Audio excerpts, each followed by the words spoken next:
बिस्मिल्लाहिर्रहमानिर्रहीम। अस्सलाम वालेकुम स्टूडेंट। हम लोग आज वाला जो बॉटनी का लेक्चर है उसमें स्टोमेटा और उसकी फिजियोलॉजी के बारे में पढ़ेंगे। स्टोमेटा जो हैं वो पाथवेज होते हैं जिनसे ट्रांसपायरेशन होती है और गैसेस एक्सचेंज होती है। ठीक है, ये एपिडर्मस में होते हैं, लीफ के एपिडर्मस में, अपर और लोअर दोनों एपिडर्मस में हो सकते हैं ये। तो स्टोमेटा जो है ये एलिप्टिकल पोर्स होते हैं जो कि एपिडर्मस में प्रेजेंट होते हैं प्लांट्स की में। मोस्टली जो है वो लीव्स की अंडर साइड पे स्टोमेटा प्रेजेंट होते हैं। गार्ड सेल्स जो हैं वो अब क्या होते हैं, स्टोमेटा की फिजियोलॉजी पढ़ने के लिए हम सबसे पहले गार्ड सेल्स के बारे में देखेंगे। गार्ड सेल्स जो हैं ये stoma is bounded by bordered by two guard cells. ठीक है, दो गार्ड सेल्स स्टोमा के गिर्द प्रेजेंट होते हैं। Guard cells specialised epidermal cells होते हैं और इनका गार्ड सेल्स का साइज़ जो है ये बाकी एपिडर्मल सेल्स के साइज़ से कम होता है। किडनी शेप होती है इनकी। कुछ फैमिली जैसा कि ग्रेमिनी फैमिली जो है इसमें गार्ड सेल्स एलोंगेट होते हैं। इसकी कुछ गैसेस की स्पीशीज़ ऐसी हैं, मतलब गैसेस की कुछ स्पीशीज़ में गार्ड सेल्स के जो एडजेसेंट एपिडर्मल सेल्स हैं स्टूडेंट, उनका साइज़ बाकी एपिडर्मल सेल के साइज़ से जो है वो डिफरेंट होता है। तो ये वाले जो गार्ड सेल के एडजेसेंट एपिडर्मल सेल्स होते हैं उनको सब्सिडियरी सेल्स या फिर एसेसरी सेल्स कह रहे होते हैं। ठीक है, गार्ड सेल्स की जो है वो स्पेशल फीचर्स होती हैं बाकी एपिडर्मल सेल्स से। एक तो ये कि गार्ड सेल जो हैं वो मॉडिफाइड एपिडर्मल सेल्स हैं, उनकी साइज़, शेप और मेटाबॉलिज्म डिफरेंट होता है बाकी एपिडर्मल सेल से। उनमें माइटोकॉन्ड्रिया, पेरोक्सिसोम और एंडोप्लाज्मिक रेटिकुलम्स जो हैं ये प्रेजेंट होते हैं। इसके अलावा गार्ड सेल्स में क्लोरोप्लास्ट होता है जबकि बाकी एपिडर्मल सेल्स जो है उनमें क्लोरोप्लास्ट नहीं होता। गार्ड सेल्स में स्टूडेंट स्टार्च ग्रेन जो है वो दिन के टाइम कम होते हैं, decrease during day time but increase during night time. ठीक है, गार्ड सेल्स में जो स्टार्च ग्रेन्स हैं वो रात के टाइम ज़्यादा होते हैं और दिन के टाइम जो है वो कम होते हैं, जबकि बाकी एपिडर्मल सेल्स जो हैं उनमें ये वाली रेशो उल्ट होती है, यानी उनमें स्टार्च ग्रेन्स दिन के टाइम ज़्यादा और रात के टाइम कम होंगे। जो इनर वॉल है गार्ड सेल्स की जो के पोर को सराउंड कर रही है वो थिक होती है, लेकिन आउटर वॉल जो है वो थिन होती है। ठीक है, आउटर वॉल बारीक और जो इनर वॉल है वो आउटर वॉल थिन और इनर वॉल थिक होती है, इनर वॉल मोटी होती है। साइज़ और नंबर जो स्टोमेटा का है वो वेरी कर सकता है। स्टोमेटा का साइज़ यहाँ पे दिया हुआ है 7×3 माइक्रोन से 38×8 माइक्रोन तक जो है वो गार्ड सेल्स के अपर्चर का जो साइज़ है वो वेरी करता रहता है। और स्टूडेंट गार्ड सेल्स जो हैं वो मुख्तलिफ स्पीशीज़ में उनका साइज़ मुख्तलिफ होगा, यानी एक प्लांट में अगर कोई लीफ देखें तो एक लीफ में जो गार्ड सेल्स का साइज़ है और दूसरे लीफ में जो गार्ड सेल का साइज़ है वो भी डिफरेंट हो सकता है। इवन के एक लीफ की ही अपर और लोअर एपिडर्मिस पे गार्ड सेल्स का साइज़ जो है वो डिफरेंट हो सकता है। और गार्ड सेल्स होते कितने हैं अमाउंट में प्रेजेंट, तकरीबन पर स्क्वायर mm जो है उसमें गार्ड सेल, एक लीफ का जो पर स्क्वायर mm है उसमें गार्ड सेल जो हैं वो 50 to 300 तक हो सकते हैं। टोटल एरिया जो है लीफ का गार्ड सेल्स 1 to 2% लीफ का टोटल एरिया घेरते हैं ये।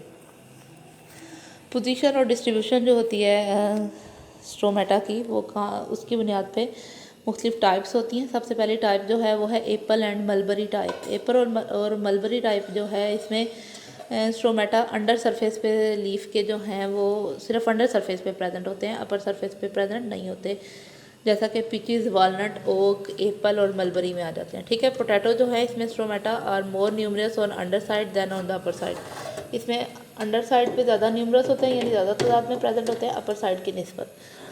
नेक्स्ट आ जाती है ओट टाइप। ओट टाइप जो है इसमें स्टोमेटा आर मोर और less equally distributed on two sides. ठीक है, इसमें स्टोमेटा ऊपर और नीचे दोनों की तरफ दोनों बराबर तादाद में तकरीबन होते हैं। वाटर लिली जो है इसमें स्टोमेटा ऊपर वाली साइड पे ज़्यादा प्रेजेंट होते हैं क्योंकि ये वाटर में रहने वाले प्लांट्स के लीफ हैं और इसमें जो लीफ हैं वो अपर सरफेस पे इनके स्टोमेटा जो हैं वो ज़्यादा होंगे। उसके बाद आ जाती है पोटामोजिटन टाइप। इसमें जो है स्टोमेटा टोटली एब्सेंट होते हैं, फंक्शनलेस होते हैं और वेस्टिजियल होते हैं। ज़्यादातर जो सबमर्ज प्लांट हैं, एक्वेटिक प्लांट, वो इस कैटेगरी से बिलोंग करते हैं। ठीक है, अब जो है स्टूडेंट वो हम लोग स्टोमेटल फिजियोलॉजी के बारे में देखेंगे। फिजियोलॉजी जो है उसमें मैकेनिज़्म है ओपनिंग और क्लोजिंग का। तो टर्गर प्रेशर जो है इसका काफ़ी बड़ा रोल है। गार्ड सेल्स जो हैं वो एक इम्पॉर्टेंट रोल प्ले करते हैं स्टोमेटा की ओपनिंग और क्लोजिंग में। ठीक है, गार्ड सेल्स जो हैं वो ओपनिंग और क्लोजिंग में काफ़ी ज़्यादा इंपॉर्टेंट रोल प्ले करते हैं। ऑस्मोटिक कंसंट्रेशन जो है गार्ड सेल्स की जो शेप है वो स्टोमेटा की ओपनिंग और क्लोजिंग पे बहुत ज़्यादा इफेक्ट होती है। इनर वॉल जो है गार्ड सेल्स की वो थिक और इनइलास्टिक होती है, यानी मोटी और इनइलास्टिक होती है, और जो गार्ड और उस स्ट्रेचिंग को रेजिस्ट करती है। लेकिन जो आउटर वाल है गार्ड सेल्स की वो थिन और इलास्टिक होती है और वो स्ट्रेच भी हो सकती है। डिफरेंस जो है इनर और आउटर वाल का स्टूडेंट, ये रिस्पॉन्सिबल है गार्ड सेल्स की ओपनिंग और क्लोजिंग का। गार्ड सेल्स की जो इनर वाल और आउटर वाल है उसमें जो डिफरेंस है वो ओपनिंग और स्टोमेटा की ओपनिंग और क्लोजिंग के लिए रिस्पॉन्सिबल है। Gain of turgor, guard cells जो हैं वो absorb water and become turgid. Guard cell water absorb करते हैं और टर्जिड हो जाते हैं, ठीक है। इससे क्या होता है, वाटर एब्जॉर्ब करने से आउटर थिन वाल्स और स्ट्रेच, आउटर जो थिन वाल हैं वो स्ट्रेच हो जाती हैं गार्ड सेल्स की, और इनर थिक वाल जो हैं वो इनइलास्टिक होती हैं। हाँ, यानी वो स्ट्रेचिंग उनमें नहीं हो सकती, वो एक दूसरे से पुल अपार्ट हो जाते हैं, वो कनकेव शेप के बन जाते हैं गार्ड सेल्स। यानी इनर सेल जो है साइज कनकेव शेप के इस तरह से बन जाते हैं स्टूडेंट के जो इनर वाल है वो चूँकि इनइलास्टिक होती है उसका साइज़ चेंज नहीं होता, जबकि जो आउटर थिक वाल है वो इलास्टिक होती है उसका साइज़ बड़ा हो जाता है खिंच के।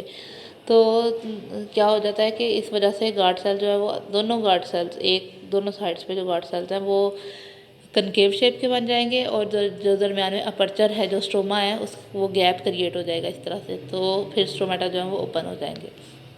जब टर्गर प्रेशर उनमें से निकल जाता है गार्ड सेल में से, जब पानी निकल जाता है तो दोनों वाल्स जो हैं वो स्ट्रेट हो जाती हैं, अपनी ओरिजिनल पोजीशन पे वापस आ जाती हैं जब, और गार्ड सेल जो हैं वो फ्लैसिड हो जाते हैं। फ्लैसिड होने से गार्ड सेल दोनों एक दूसरे से चिपक जाते हैं, उनके दरमियान में जो ओपनिंग हुई थी वो नैरो हो जाती है और स्टोमेटा जो है वो क्लोज हो जाते हैं। इसके अलावा आप डिफरेंट थ्योरीज भी हैं स्टूडेंट स्टोमेटा की ओपनिंग और क्लोजिंग को जो एक्सप्लेन करती हैं, जिसमें स्टार्च शुगर हाइपोथेसिस आ जाता है, ठीक है, स्टार्च शुगर हाइपोथेसिस। और इसके अलावा एक नेक्स्ट हाइपोथेसिस है पोटेशियम आयन एक्सचेंज वाला जो हाइपोथेसिस है वो। तो हम लोग सबसे पहले स्टार्च शुगर हाइपोथेसिस को देखते हैं कि इसमें ये क्या कहता है। स्टार्च शुगर हाइपोथेसिस जो है वो एस डी सायर ने 1926 में इसको पेश किया था। इस वाले हाइपोथेसिस के मुताबिक एक इम्पॉर्टेंट एंजाइम जो कि स्टार्च फास्फोराइलेज है वो रिस्पॉन्सिबल है स्टोमेटा की ओपनिंग और क्लोजिंग में, ठीक है, गार्ड सेल्स की मूवमेंट में, और पीएच जो है वो उस एंजाइम के एक्शन को कंट्रोल करती है, ठीक है। तो ये वाली जो चीज़ है हाई पीएच जो है उसमें क्या होगा कि चूँकि लाइट लीफ पे पड़ रही होती है तो कार्बोनिक एसिड जो है वो कार्बन डाइऑक्साइड में ब्रेक डाउन हो जाता है, वाटर और कार्बन डाइऑक्साइड में ब्रेक डाउन हो जाता है, ठीक है।